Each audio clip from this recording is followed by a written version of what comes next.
സമാധാനം.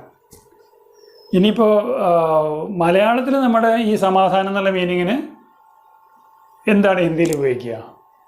മലയാളത്തിൽ നമ്മുടെ സമാധാനത്തിന് ഹിന്ദിയിൽ ഉപയോഗിക്കുന്ന വാക്കുകളാണ് അമൻ, ശാന്തി, ശാന്തി രഖ്ന, സമാധാനമായിട്ടിരിക്കൂ. മനസ്സിലായില്ലേ? അപ്പോൾ നമ്മളുടെ മീനിങ്ങിന് നമ്മൾ ഈ രണ്ട് വാക്കേ ഉപയോഗിക്കാൻ പാടുള്ളൂ. സമാധാനം എന്ന് പറഞ്ഞു കഴിഞ്ഞാൽ അവർക്ക് അവരുടെ തലയിൽ സൊല്യൂഷൻ എന്നുള്ള മീനിങ്ങേ വരുള്ളൂ, സമാധാനം. അപ്പോൾ നമ്മുടെ സമാധാനത്തിന് ശാന്തി, അമൻ, ഇങ്ങനത്തെ വാക്കുകൾ ഉപയോഗിക്കണം. ഓക്കെ, ഇനി അടുത്ത വേർഡ് നോക്കിക്കോളൂ.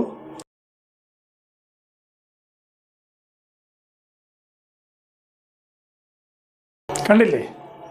ഹിന്ദിയിലെ അവധി, മലയാളത്തിൽ അവധി. ഇനി ഇത് തമ്മിലുള്ള വ്യത്യാസങ്ങൾ നമുക്ക് നോക്കാം. മലയാളത്തിൽ നമുക്ക് അവധി എന്താണ്? വെക്കേഷൻ, ലീവ്, അല്ലേ?